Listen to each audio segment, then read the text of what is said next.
الحمد لله رب العالمين والعاقبة للمتقين والصلاة والسلام على سيد الأنبياء والمرسلين وعلى آله وأصحابه أجمعين اما بعد۔ معزز سامعین کرام، جیسے کہ آپ جانتے ہیں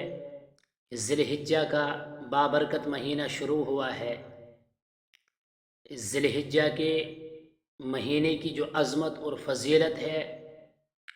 اس پر آپ حضرات کے سامنے چند باتیں آئی تھی۔ آج بھی اس ذی الحجہ کے عشرے کی فضیلت اور عظمت پر کچھ مختصراً عرض کرتا ہوں کہ جیسے گزشتہ کل ہم نے سنا تھا،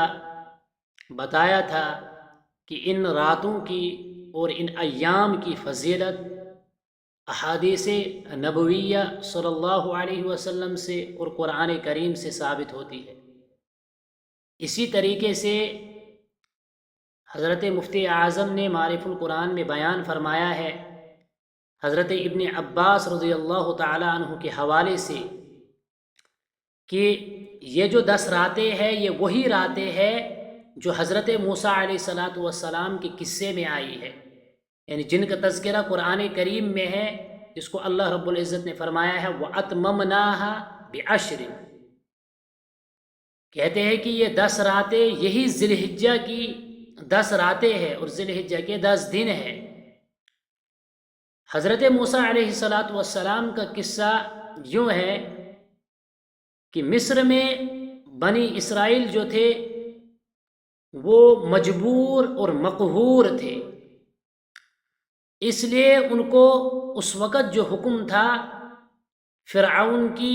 حکومت میں وہ یہ تھا کہ ایمان لے آؤ اور اپنے گھروں میں ہی نماز وغیرہ ادا کرو۔ بعد میں چل کر جب اللہ رب العزت نے بنی اسرائیل کو فرعون کے ظلم سے نجات دی، وہاں سے ان کو آزاد کیا، تو اب انہوں نے ایمان لایا۔ تو ایمان لانے کے بعد ان حضرات کو زندگی گزارنے کے لیے احکام الہی کے مطابق، اللہ کی رضامندی کے مطابق، اللہ کو خوش کرنے کے لیے جو جو چیزیں ضروری تھی تو ان کے لیے کوئی شریعت یا کوئی کتاب ضرورت تھی جو ان کی رہنمائی اور رہبری کر سکے۔ تو انہوں نے حضرت موسیٰ علیہ السلام سے یہ فرمایا کہ ہمیں کوئی ایسی کتاب چاہے جو ہمارے لیے نمونہ ہو، جس میں ہمارے زندگی گزارنے کے متعلق احکام ہو، دستور زندگی اس میں ہو۔ تو حضرت موسیٰ علیہ السلام نے پروردگار سے دعا کی، تو اللہ رب العزت نے ان کی دعا قبول کی، اور اللہ رب العزت نے حضرت موسیٰ علیہ السلام کو کوہ طور پر تورات شریف دینے کے لیے بلایا اور حکم دیا کہ یہاں پر آ کر آپ 30 روزے رکھو اور 30 دن اعتکاف کرو، یعنی روزہ بھی رکھو اور اعتکاف بھی کرو۔ چنانچہ حضرت موسیٰ علیہ السلام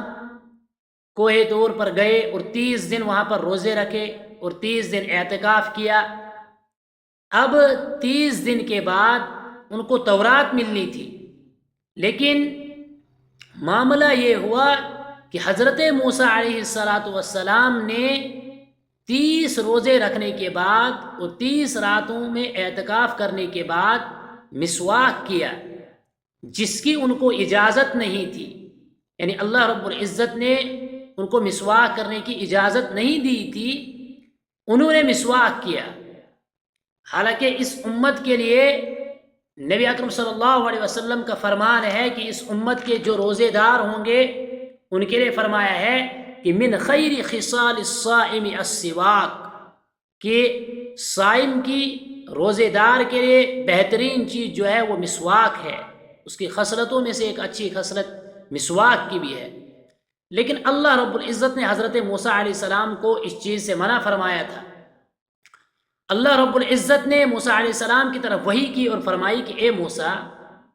میں نے آپ کو جس چیز سے روکا آپ نے وہ کی، حالانکہ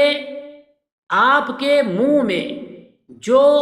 بو روزے کی وجہ سے پیدا ہوئی تھی، وہ بو یعنی روزے دار کی منہ کی بو جو ہے وہ میرے نزدیک بوئے مشک سے بھی زیادہ خوشبودار ہے، اور آپ نے مسواک کر کے وہ بو زائل کر دی، اس لیے لازم ہے آپ پر کہ آپ 10 دن کا اور اضافہ کریں، یعنی 10 دن کے روزے اور رکھیں اور 10 راتوں کا اعتکاف اور کریں۔ تو موسیٰ علیہ السلام نے جو پہلا مہینہ وہ ذوالقعدہ کا مہینہ چل رہا تھا، یعنی ذوالقعدہ کا مہینہ چل رہا تھا، حضرت موسیٰ علیہ السلام نے اس میں 30 روزے اور 30 دن اعتکاف کیا۔ اس کے بعد جب مسواک کی تو مسواک کرنے کے بعد اللہ رب العزت نے کہا کہ 10 راتوں کا اور 10 دنوں کا اور اضافہ کرو۔ تو معرف القرآن میں حضرت مفتی شفیع رحمۃ اللہ علیہ نے لکھا ہے کہ ابن عباس رضی اللہ تعالیٰ عنہ فرماتے ہیں کہ یہ 10 راتیں جو حضرت موسیٰ علیہ السلام نے ان 30 میں اضافہ کی، یہ ذی الحجہ کی 10 راتیں اور ذی الحجہ کے 10 دن تھے، جن میں موسیٰ علیہ السلام نے روزہ رکھا اور جن میں موسیٰ علیہ السلام نے اعتکاف کیا۔ تو اس 10 راتوں کی فضیلت اور ان 10 دنوں کی فضیلت اس واقعے سے بھی ہمارے سامنے آتی ہے کہ ان 10 دنوں میں اللہ رب العزت نے موسیٰ علیہ السلام کو روزہ رکھنے کا اور اعتکاف کرنے کا حکم دیا، اور پھر اس کے بعد موسیٰ علیہ السلام کو تورات عطا کی۔ پھر وہ پورا قصہ ہے کہ موسیٰ علیہ السلام وہاں سے واپس آئے، واپس آنے کے بعد کیا کیا حالات اور واقعات پیش آئے، اس تفصیل میں ہم جائیں گے نہیں۔ مختصراً یہ کہ اس قصے سے بھی ہمارے اس وقت جو گفتگو ہو رہی ہے وہ بین دلیل ہے کہ ان 10 دنوں اور 10 راتوں میں عبادت کرنا اللہ رب العزت کو کتنا زیادہ محبوب اور پسندیدہ ہے۔ جیسے کہ اللہ رب العزت نے قرآن کریم کے اندر فرمایا ہے والفجر ولیال عشر، قسم کھا کر اللہ رب العزت فرما رہے ہیں۔ حالانکہ اللہ رب العزت کے لیے کوئی ضروری نہیں ہے کہ اللہ رب العزت قسم کھا کر اپنے بندوں کو کسی بات کا یقین دلائے، یہ اللہ رب العزت کے لیے ضروری نہیں ہے۔ اللہ نے بات کہی تو وہ حقیقت ہے، وہ سچ ہے، اس میں جھوٹ کا ذرہ برابر بھی کوئی شک و شبہ نہیں ہے، وہ بالکل حقیقت ہے اور سچ ہے۔ اللہ رب العزت کا قسم کھانا اس بات کی بین دلیل ہے کہ جس پر اللہ رب العزت قسم کھائیں گے تو اس چیز کی رفعت، اس کی عظمت، اس کی حرمت اور اس کی فضیلت کتنی زیادہ ہوگی، تب ہی جا کے تو اللہ رب العزت قسم کھا کر بتاتے ہیں کہ والفجر ولیال عشر، قسم ہے فجر کی اور 10 راتوں کی۔ اور مفسرین کے قول کے مطابق جمہور کا فرمانا یہی ہے کہ ان 10 راتوں سے مراد یہی ذی الحجہ کی 10 راتیں ہیں۔ ان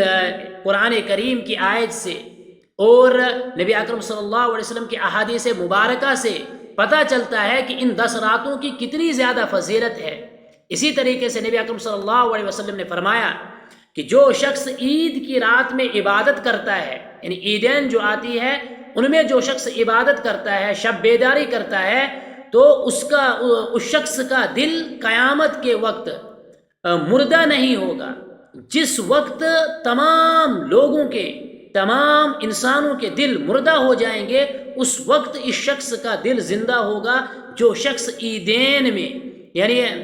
عید کی راتوں میں، یعنی بقرہ عید والی رات میں اور عید الفطر والی رات میں شب بیداری کرتا ہے، رات میں اللہ کے سامنے پیش ہوتا ہے، اللہ کے حضور میں گڑ گڑاتا ہے، روتا ہے، عبادت کرتا ہے، اللہ کو منانے کی کوشش کرتا ہے، تو اس شخص کا دل اس وقت زندہ ہوگا جس دن آخرت میں تمام لوگوں کے دل مردہ ہوں گے۔ اس سے بھی ان ایام کی فضیلت ہمارے سامنے کھل کر آتی ہے کہ کتنی زیادہ فضیلت ہے، ان میں ہم کو کیسے اعمال کرنے چاہیے، کس طریقے سے اپنے اعمال میں اضافہ کرنا چاہیے۔ اللہ رب العزت سے دعا ہے کہ ہمیں اس عشرے کی قدردانی کرنے کی توفیق عطا فرمائے۔ وآخر دعوانا ان الحمد للہ رب العالمین۔